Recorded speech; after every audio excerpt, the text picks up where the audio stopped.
I cannot believe we are approaching the end of our individual income tax section. I love individual income taxes, in case you didn't know that yet. SDSU offers an entire 15-week semester course on individual income taxes. It's not available as an online course, but that might give you a sense as to how much we're trying to pack into our one half of this course. In spite of all of that, welcome to video T14G on payments. I think it's safe to say that as taxpayers, payments are probably everybody's least favorite area.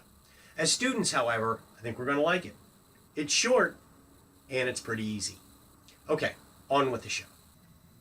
By now, this should look familiar. We're still focused on step 6 in this video. Here's another look at the Form 1040. This is the last section of the form. Below this are lines for signatures and dates. Recall that U.S. income taxes are not paid at the time of filing. That instead, filing is a settling up process where we compare what the tax liability is with what has been paid during the year. If the amount paid exceeds the tax, the result is a refund. Otherwise, the taxpayer owes. You should be aware that the withholding tables employers use are constructed by the IRS and, generally speaking, result in a refund for most taxpayers. For non-employees, estimated tax payments must be paid. Estimated payments are not supposed to be made on the last day of the year, for example, December 31st. Instead, the rules require that quarterly estimated payments that are due in April, June, September, and January of the next year, payments are not supposed to be made on April 15th at the time of filing, although when taxes are due, they certainly are paid then. If you do not make payments at the scheduled dates in the appropriate amounts, a taxpayer will be charged penalties and interest. How draconian are the rules? Let's use Madge as an example. Her withholding was $999. When she completed her tax return in April, it turns out Madge had a liability of $1,000, which means she owes $1. For misestimation of this size, should Madge pay penalties and interest? The answer is, of course, no. The IRS has some reasonable rules in place that allow a taxpayer to misestimate their tax and pay in too little, but not be subject to penalties or interest.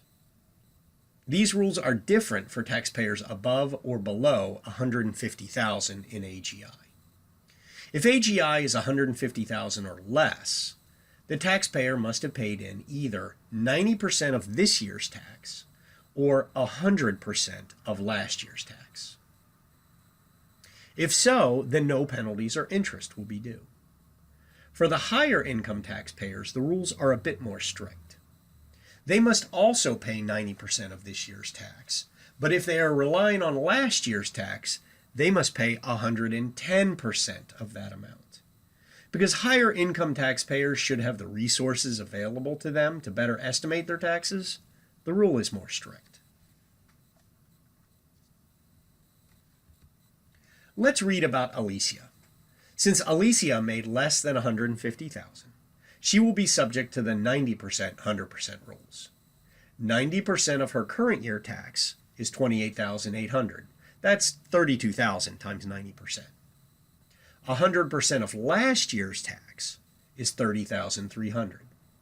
Fortunately, Alicia's tax payments during the year total $30,000, which is more than 90% of the current year's tax, and so she will not be subject to penalties for underpayment.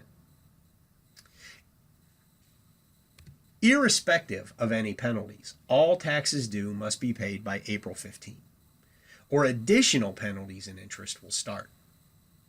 And the taxes are due on the 15th, whether an extension is filed or not. Recalling Alicia, she will be required to make that additional $2,000 tax payment by April 15 or suffer late payment penalties. I promise short, and I meant it. This is the end of Chapter 14. On to Chapter 6 and business taxation. Thanks for watching.